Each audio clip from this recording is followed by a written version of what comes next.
You dare challenge me? Hey guys, it's Honey. You guys never heard about or watched before. Today I want to be talking to you about my attempts to break the quote-unquote world record of a 20 blinks per second redstone clock. So my first idea was this little contraption here. What I figured this would do would be a 0-tick thing that would do it 4 times in a row. So I figured that this would move it to here, and then that would also instantly activate, which would move to there, which would into so on and so forth, until it got back to here, and then it would restart, and that'd be 1 game tick. So you'd have 4 pulses in 1 tick, but as it turned out, when I tested it, it was not even close to being 1 tick. So that idea was out the window, and I went over to what I knew was a 0-tick piston design, which is this, and I tried to use this. And that still wasn't the same as the world record. That was not 20 hertz. And so I kind of took the thing that the world record did with this. I added a second one, and that freezes the command block. So that was upsetting. So I started messing around with the update order in Minecraft within the tick, and I learned that we can do this kind of contraption to move it from here to here in a singular tick. And so I tried to apply this to a command block with just the same command. And expecting it to activate 3 times in the 1 tick, it only happened once. And at this point, I was ready to scrap the entire idea and not continue on anymore. But then I kind of thought about it a bit more, and I figured that maybe there's like a thing in the data of the command block that prevents it from executing twice in 1 tick. So I took a look at the data in the command block, and I saw last execution.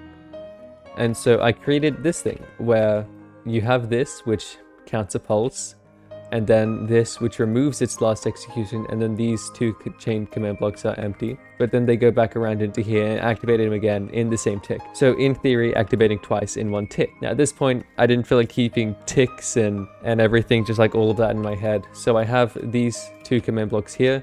You have on the scoreboard the amount of pulses that this chain command block detects, and you have at the top there the number of ticks that have passed, which is the number of ticks that go through this command block. And so what this means is that when I right click on this, 1 tick goes through this command block because it doesn't activate it again because it's an impulse command block. And so you can see at the list there, 1 tick has passed, and we have counted 2 pulses. So now we've got, if we change this to a repeating command block, in 1 second, or 20 ticks, because the stone button is active for 1 second, you'll see 20 ticks pass from the top, but 40 ticks pass on the pulses counter. And so basically, what we have here is a 40 hertz redstone clock, which is already faster. But I didn't want to just leave it there. I didn't want to go with 40, so I started messing around. I wanted to make this activate more than once per tick. And I ended up coming with this design here, which what this does is it first does the normal thing over here. These 3 are the same in this line. And then when you go up to the side, instead of just having nothing and then nothing, it has something and then nothing. And what this command here does is it's going to copy this block over here over to that block over here. So you have that having the same command, but just at a different orientation. And you have that happen 4 times. So in theory, it would activate 5 times in 1 tick. And we can see that that is exactly what happens. In 1 tick, we count 5 pulses. So if we set this to a repeating command block to get how many hertz, we get a 100 hertz redstone clock, and that's, you know, pretty neat. I wanted to do more. I felt like we could do better, and I figured instead of cloning one of the blocks, why don't we just clone all of them? So this here, this first one counts the ticks passed, this first one counts the pulses it receives, and then you have this, which clones all of this here. These have never been activated over to here on these. Basically removing all of their last execution values.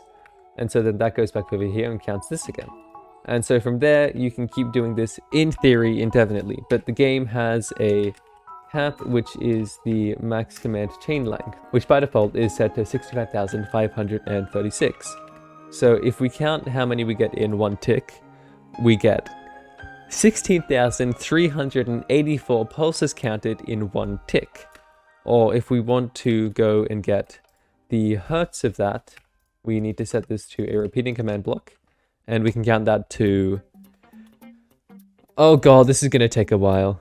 Give me a second. And that is done. That's This is a 327,680 hertz redstone clock. Of course, the only reason it took more than a second to do that is because my RAM limit on Minecraft is not up at a ridiculously high amount, and because my computer is nowhere near powerful enough.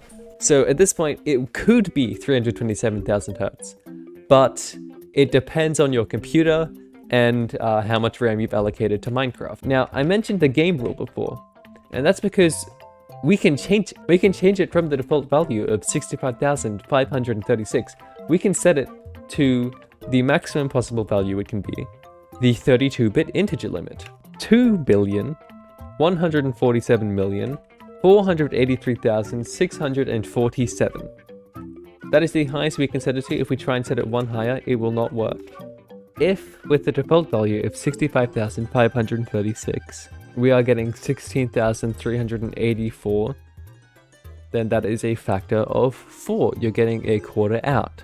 If we take the integer limit and divide that by 4, we get 543 million pulses per tick, or multiplied by 20, about 10,872,418,235 hertz.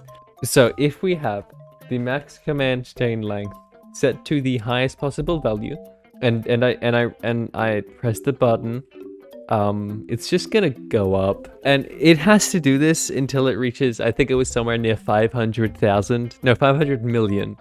We're only at 100,000. I'm not gonna let this sit through. It's just ridiculous. The only thing stopping it from being the full 10 billion hertz is my computer not being good enough and not allocating Minecraft enough RAM. And so if I were to do both of those things, if I were to go to Google and get one of their quantum computers and then allocate like all of the RAM to Minecraft, then I would probably be able to do the full 10 billion hertz. But I can't run that. It is a theoretical 10 billion hertz. It is not a realistic 10 billion hertz. What you might need this for, I have no clue. But it works. And it is a surefire way to kill the TPS on any server. Anyway, with all of that being said, thanks for watching. Have a great day.